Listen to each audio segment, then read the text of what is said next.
Good evening, everyone. We are thrilled to be able to share tonight on this Sunday evening.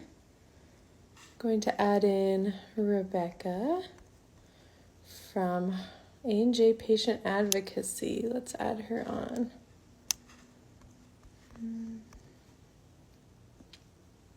Here she comes. She is, let's see, I just invited her. Welcome, Eric and Lee. Hi, Rebeka. Hi, good evening. Are live. Look at us. Ooh, I know, I feel so I'm We fancy. both have Okay. something on our left shoulders. Oh, this is my like cozy weekend like sweatshirt, and I'm ready for bed almost. It's You seven know, o'clock. So. I think that's smart. And it was so beautiful out today here we're in Clark County, both of us are right Yeah, now. But super tonight I nice. was like, I feel the It chill again. I need like is a little something chilly. cozy.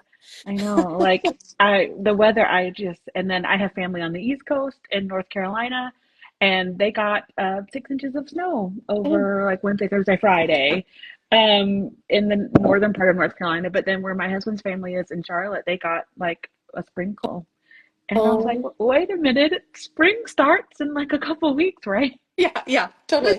is I happening? know. My sister in Missouri was saying her kids have missed like 6 or 7 days of school. Oh School's been canceled that much wow, because of snow. wow. Like, it's so Yeah, crazy. I have friends that live in Minnesota, like 2 hours north of Minneapolis, and I think she said last week that the law states if it gets to negative 30 feels like temperature, then they call school off. And I'm like, that's not I can't a imagine. temperature. Why are we inhabiting those? That's amazing. Inhabiting those places. Negative anything is not a temperature. No, It's like, yeah, no. I can't count. Well, Oh, we thought we could get started. We are so thrilled to have you all join tonight, and this will be saved as well. We'll put it on our pages. Welcome. We are at Act for Kids Nevada. We are established as a nonprofit, 501c3. We are here, yay, representing the family voice here in Nevada for pediatric health care. We've felt that it's been largely left out of discussions, and we're thrilled when we hear clinics and hospitals using family voices in their practices. And so we are here to make that system robust, and we're grateful to represent the family voice. So some of the things we've been working on at Act for Kids, we've had family listening sessions, we've hosted storytelling workshops to really help parents feel empowered about sharing their stories. We have tabled events and met many families. We've collected many stories and filmed and produced stories to put out. And we have the opportunity right now, it's the 2025 legislative session. And one of our big arms at Act for Kids Nevada is helping influence decision makers and policymakers in our communities to focus on policies that can help comprehensive pediatric healthcare in our state. And so we have the opportunity now. It is almost end of February. The session started earlier this month and it goes for a few more months. So we are watching some bills and we want to make sure that the ones that help comprehensive pediatric health care in our state move forward. So those one and with that, Rebecca and I have talked about a lot about like the roadblocks. Like what mm, are the yeah. roadblocks? Why don't we have like a system in our state where it works really together? So I wrote Excuse down me. a few of them. One roadblock is the shortage of healthcare professionals. Hmm. And that like, could be there's so many things that influence that, right? Yeah. Like there's the school seating students coming through. We've got how many graduate medical education programs, where the doctors train after. That influences where they work after. We've got socioeconomic disparities, things that influence the financial strain of medical care, insurance issues, and things like how telemedicine for rural communities, like if we Hmm. have access roadblocks and things like telemedicine can help with those access roadblocks. So lots of roadblocks that we're trying to access. Rebecca, any others that come to mind that I know? No, but I'm really glad you mentioned how multifaceted the healthcare provider shortage is. It is not this is a problem because, and now we're going to fix it. It's also not something we can just throw money at. You know, like you said, recruiting providers, training them, having medical schools have enough places to put them to study after they've graduated medical school, fellowships. All of that is so important, and it's a very, very difficult and intermingled situation. So Totally. Yeah. Yeah. No, it's so true. I mean, and we're learning that yeah. even more and more and more as we go along in our advocacy work. We've also talked about like just our efforts in this legislative session, like what impact can we have as an organization and can we have as families? Like we're all 8 of our board members, we're all volunteers and we all have had to access healthcare for our kids Mm-hmm. at certain points. And we know that what a difference our personal stories can make and how our legislators are educated. And if they can hear our voices along with, you know, the other voices that they're hearing, we hope that we can help inform educated Mm-hmm. decisions for them. We'd like to move on to overview of the bills that we're following. We've got a handful that we've been watching. We'll be sharing a lot of information tonight, but you don't have to remember it all. We've got a post on our website. You can visit Act for Kids, number 4, nevada.org, and click on the legislative session box at the top, and it'll take you right to some of the things that we're talking about tonight. So, all right, first bill. When we talk about bills, for those that are new, many of those that are watching this will already know, but SB means it's coming from the Senate side of the Nevada Mm-hmm. legislature, and AB means it's coming from the Assembly bill or the Assembly side. So the first bill tonight is SB 82, and this one, yeah. It creates the Office of Early Childhood Services within the Office of the Governor. And this one is cool because it's going to be an umbrella. It will act as an umbrella to help align Nevada's early learning and care, child health, and economic well-being sectors. So we know how crucial those early years are in a child's life and how, especially on the health side of things, early intervention is what can help prevent a lot of issues that come later, and how crucial it is on these timelines of these first few years of a child's life. So it with all the developmental stages they go through, and it would be so wonderful if the services that help Nevada in these crucial years are aligned and really work together.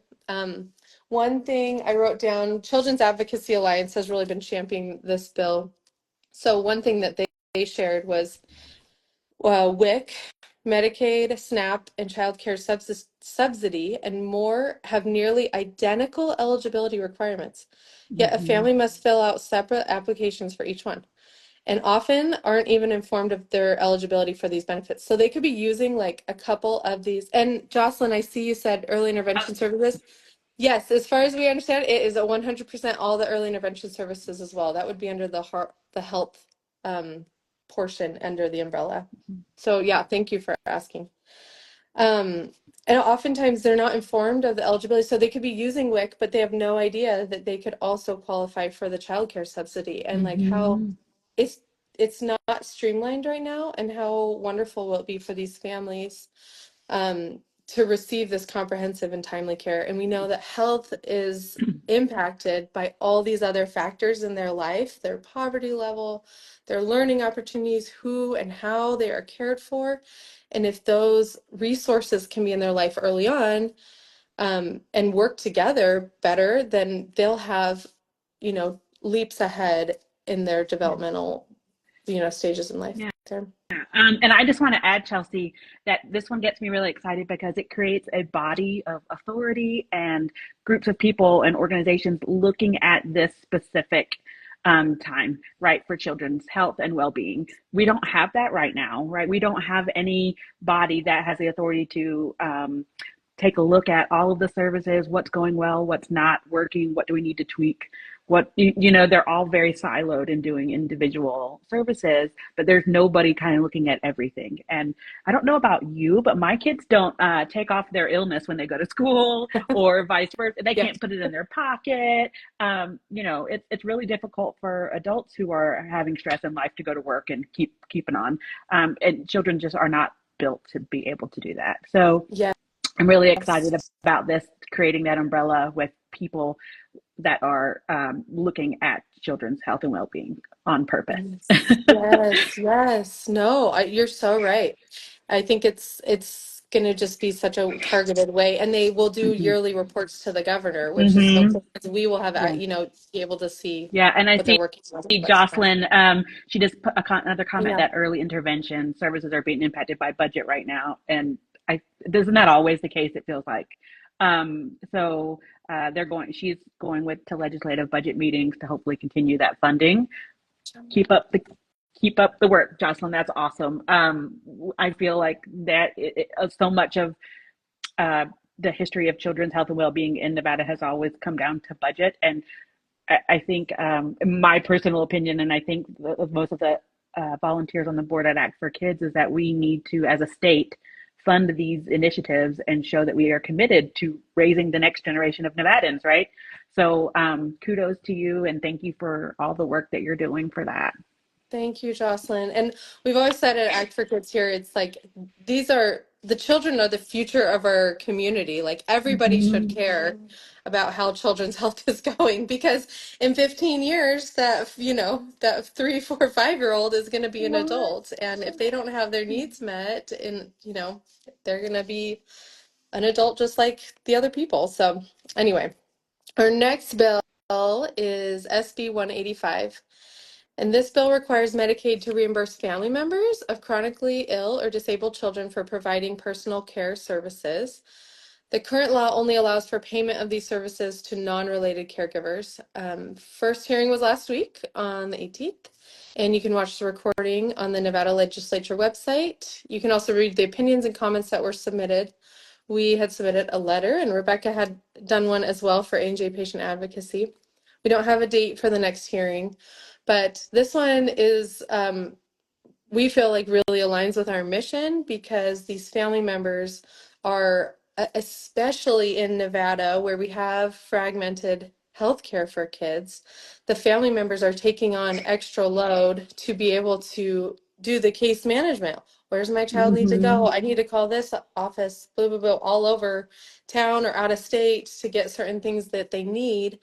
And if these caregivers can be reimbursed rather than using an outside person that sometimes will change, they don't always, Mm-hmm. the child's being cared for by a family member that loves them and they know them, um, it would streamline so much and be such a great resource and potentially money saving for some of the state services that these families might use. They can be paid for instead. So there's a lot of benefit for this one, and it really aligns with our mission of children need access to their health care. And if they have caregiving, services that can start at home, wonderful. So, all right, Rebeka, I'll let you take over the next All one. right. So the next bill is something that is very dear to me, both personally and professionally. It's Senate Bill 174, which big picture would make the state of Nevada would have a law that allows um, every school district to have a policy that essentially allows ABA, applied behavior analysis, practitioners that are not um, oh my gosh, it is Sunday evening, you guys. Phew, real life. So those practitioners that are not employed by the school district would then be able to go into the schools and provide ABA therapy to their clients that they already work with during school. Right now, there are some districts in Nevada, some smaller school districts that already allow outside providers to come in, and they have figured out a system and it's working well for them. Unfortunately, Clark County School District, which is in Las Vegas, and it's the fifth largest district in our country, right behind Chicago, LA, New York City Public Schools, and I believe Miami Public Schools. So we are a massive school district, and they actually have explicit policies that do not allow outside behavior analysis into the classrooms.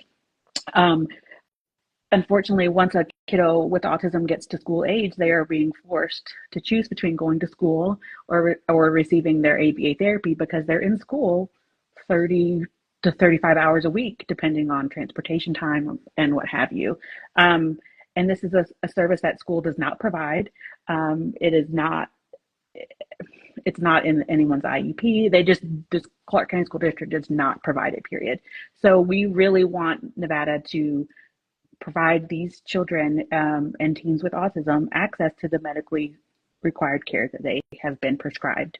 Right now, in our purview and in the bill authors, there are our kiddos with autism, their rights to IDEA laws and the American Disabilities Act, they're not being held to. So I'm sorry, there's a really loud motorcycle going by outside my house. Um, And so Rebecca, the yeah. Jocelyn had said in there, do you want to speak to that? Because I think Yes. you had shared that earlier about how it was Oh, written before. yes. Right. So when the bill was being written last summer, the folks that are working on it, you guys might know Samantha Lemons over at Little Lemons Therapy. She's a board certified behavior analyst, excuse me, and she really worked with government affairs and government attorneys to bring this forward. She has been the major driving force, and it's been an absolute pleasure just to come kind of towards the end and do the fun and easier task to help just get the word out. But they originally modeled the language for the Nevada bill after the state of Colorado. They are the most recent state to enact a law like this and have implemented it. Originally, the Nevada bill's language was more broad, and it wasn't just for the autism diagnosis, it was for other neurodevelopmental diagnoses. But when the team submitted it to the Nevada legislature, the Legislative Council Bureau that reviews and researches and then comes up with the actual bill language, pushed back and said it needed to be more specific for it to have a chance here in Nevada. So it got reworked and reworded, and that's where we ended up with specific autism diagnosis. So hopefully this will go forward and be successful, and in sessions to come and years to come, we can expand on it. But just unfortunately, the way Nevada legislature works and having only sessions every 2 years, it was more beneficial, and the researcher said it would be more beneficial to get something passed that we can expand on in the future versus not getting Yeah, anything. because then that continuity of care, yeah, it can be expanded Yeah. to other, which would be so Right, incredible. right. So obviously schools employ speech therapists, occupational therapists, physical therapists that are employed by the school district. And if a child needs those services to access their education environment, they are provided those through their individual education plan. Right now, board certified behavior analysts and registered behavior technicians, or RBTs, are the ones who provide these ABA services in clinics, in the community, in clients' homes.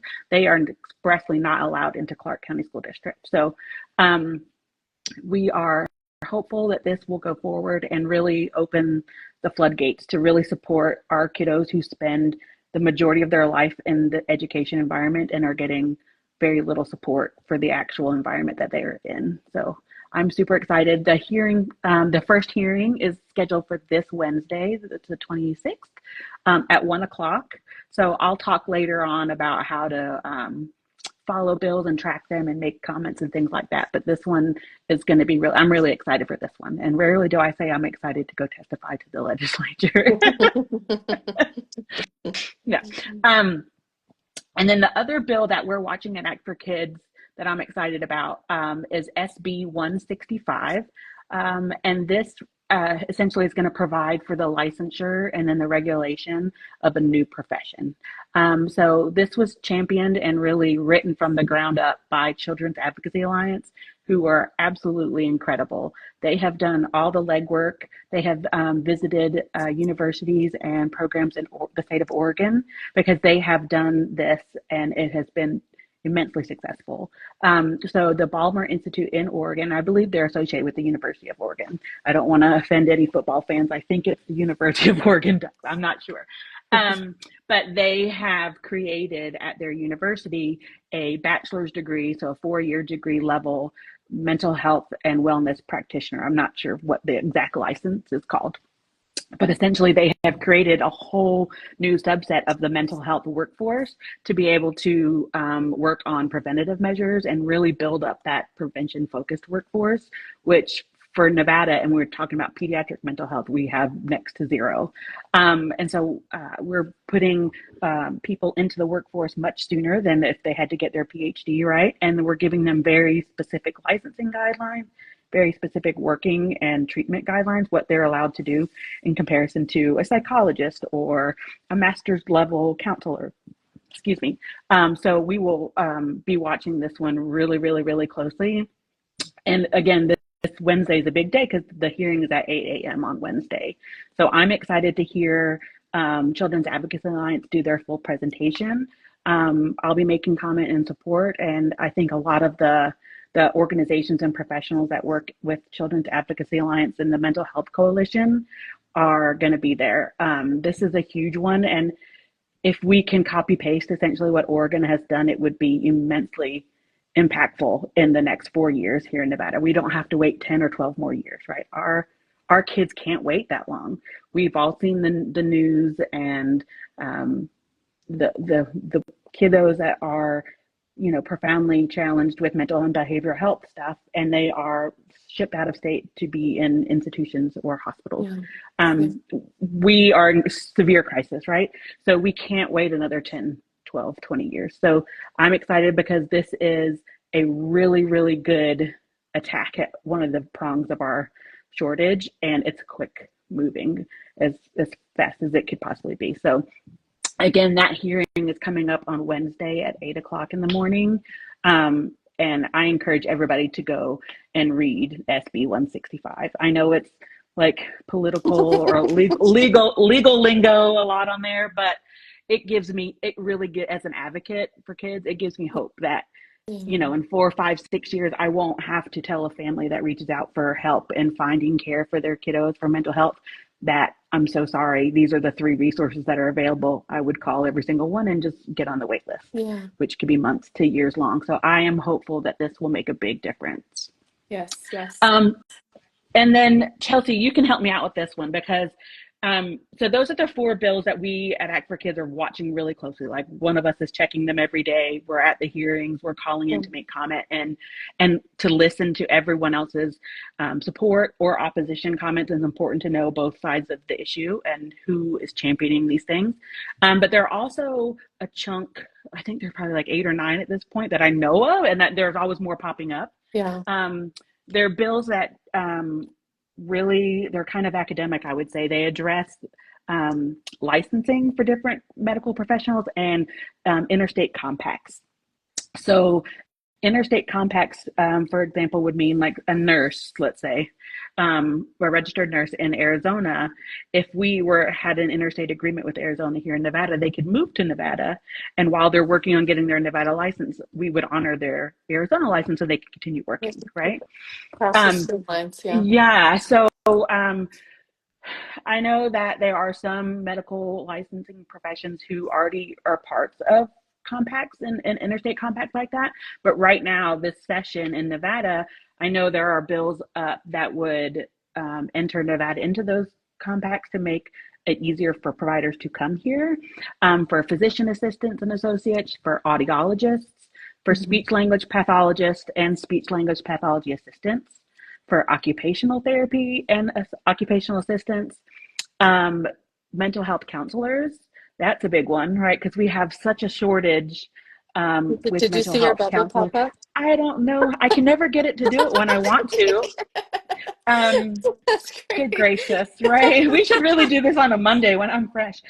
So for mental health counseling, and then a big one that I think could make a huge impact is school psychologists. Yes. So right now you have to have your, national credentials and licensing when you're done with school and your boards and all those things. And then you have to additionally be licensed to provide those services in Nevada. So again, the person that's a school psychologist in Arizona wants to transfer to Las Vegas or to Reno to move their family here, and they can do so, but they cannot work with their license until they get it all set up in Nevada. And that could take months and months and months. So that person is not able to work. and to provide those services to our community, which are desperately in need. And we just continue on of this like deficit, if you will. And then I wanted to let you talk about the genetics counseling a little bit. So this is a bill that's in the assembly. I don't have the exact number, but it is to provide a path to licensing for genetic counselors. So right now in Nevada, we can have a genetics physician, but we don't have any genetics counselors. We don't have a state license for that. So I want Chelsea to explain what it is and the importance. Yeah, well, it's and I am no expert in this part, but we have gone through this recently with one of our kids. We just got genetics testing done. We had to go up to Salt Lake for that. But the actual genetics test, so we did a consult. The actual genetics test was mailed to our house. And then we just Wow. submitted a swab and it's mailed off. But for people to interpret those tests and to counsel with you, that would we don't have these genetics counselors. We have a geneticist now. Thank you, Cure for the Kids, for bringing a Yay. geneticist here. Um, but it's really it is a different type of license. But for example, so one thing that's been brought up to our attention is Julia from the Children's Heart Center. She is hired on by them to help facilitate this. Genetics program with them, and she's really helping champion this so we can get more genetics counselors here Mhm. recognized in our state. You know, it is so crucial. There are so many children who are, and she's spoken to this, there's so many children who are receiving therapies, and we've had this happen to us too, receiving therapies, receiving treatment, whereas if you have a genetics um, diagnosis, some of those therapies and treatments will change, Mhm. and they may not need certain therapies or treatments. They may need to alter things. They'll know a trajectory of their life to watch out for. Oh, hey, my child's having these severe developmental delays. If I had a genetics test to go with it, maybe I'll know that we need to be watching their kidneys too. Like their Mhm. kidneys we're known for this genetics, uh, oh my gosh, I'm saying the wrong words, genetics issue, to have You've been kidney hanging problems out in with there, me but too much. Yeah. it's a helpful projection, and Mhm. it will just create way more accessibility.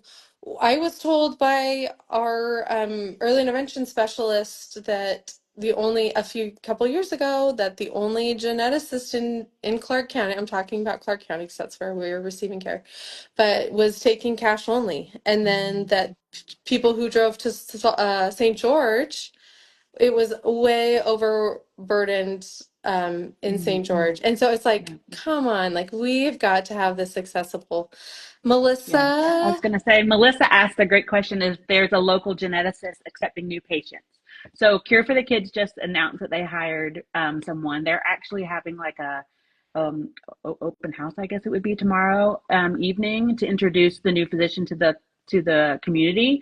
Somebody from Act for Kids will be in attendance, so we're hopeful. The way we understand it is that they will be open to scheduling appointments with non-oncology patients.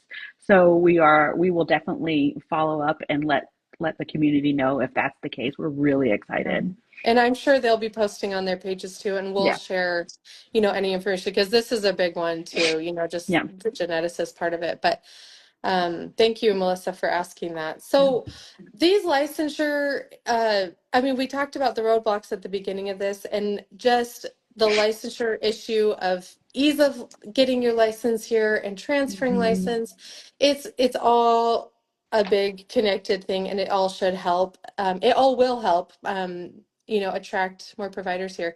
If you have a job and you can get hired in this state and you know that you can start working in a couple months, and if you give a different job offer in Nevada but it's going to take like 8-9 months to start working, Mhm. you're going to want to take the job where you can start working quicker. Yep. I mean, we've heard this story. Patient Protection Commission was just talking about this. Yeah. Anyway, Rebecca, I'm Yeah. going to let you keep going. I'm We're with you. We could go on all night about that alone. Yeah.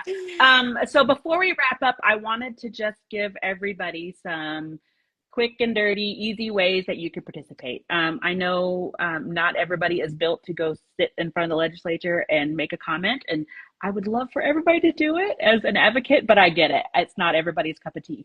So I wanted to give a couple of ways to participate, to just like dip your toes in the water, all the way up to making those comments. So I think one of the easiest ways to just learn about how our legislative session works is to create an account at Nellis, and that's NELIS, and that stands for Nevada Electronic Legislative Information System. I think I got it all right. And so if you go to leg.nv.gov, that's the main site, and you can click on Nellis from there, but create a free account. This is such a critical resource that I think that our state government doesn't like inform the public of enough.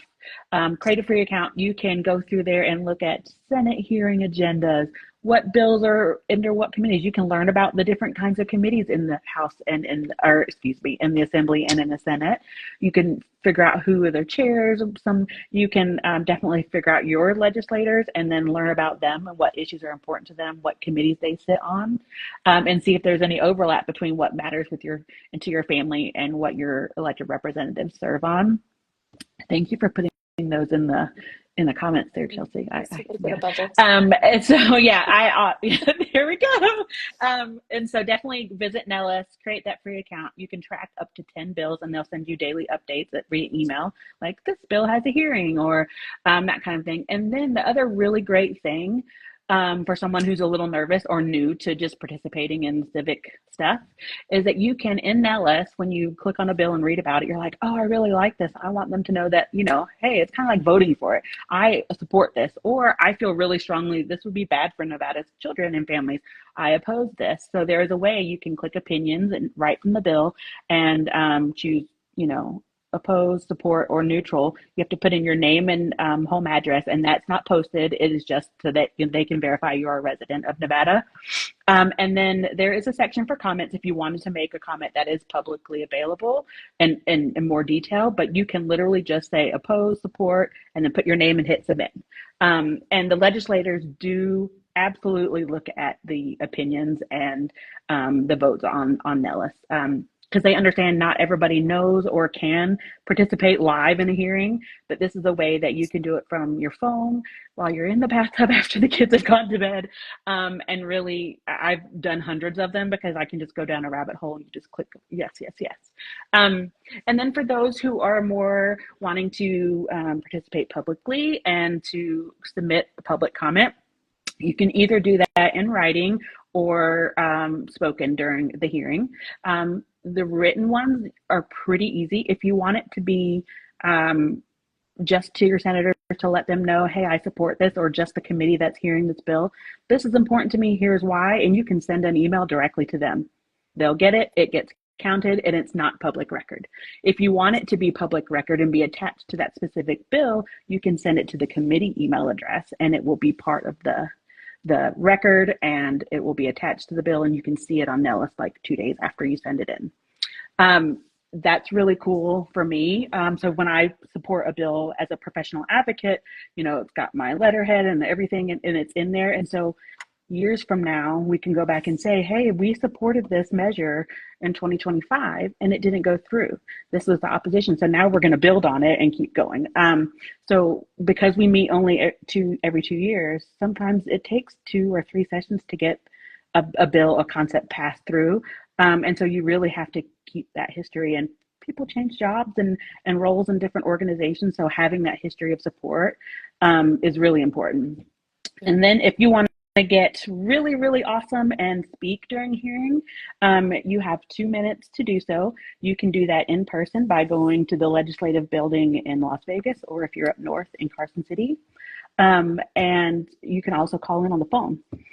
The very first time I made public comment in 2019 session, 2021, I don't know, a long time ago, before COVID. It doesn't exist. It's just before COVID. I did it by calling in because I was too scared to go in person. So it is super simple. It's audio only. You can also watch the hearing live via the Nellis webpage. It's got a live feed, and then you just, when they say, does anyone make a comment? You just call the number. Yeah, they do broadcast it on their YouTube channel as well. So really easy to participate if you have the information and you know how. So if anybody is excited or nervous about making public comment, either in writing or um, speaking at a hearing, I would love to help you. And hey, we might be at the same hearing and you can have a buddy so you're not as nervous. So yeah, definitely reach out to us if you need help with writing or speaking during a hearing. We would love to help you. Yes, yes. Well, thank you all for joining tonight. Don't forget to check out our website. I'm going to put our email in the chat, contact at actforkidsnevada.org. But you can find us on socials, on our website, or email us. We would love to hear from you. Oh, Lee, thank you. I'm so glad you like our buddy system tonight. Hey, everybody needs a buddy. I'm gonna have buddies there on Wednesday, so that's pretty good. Yeah.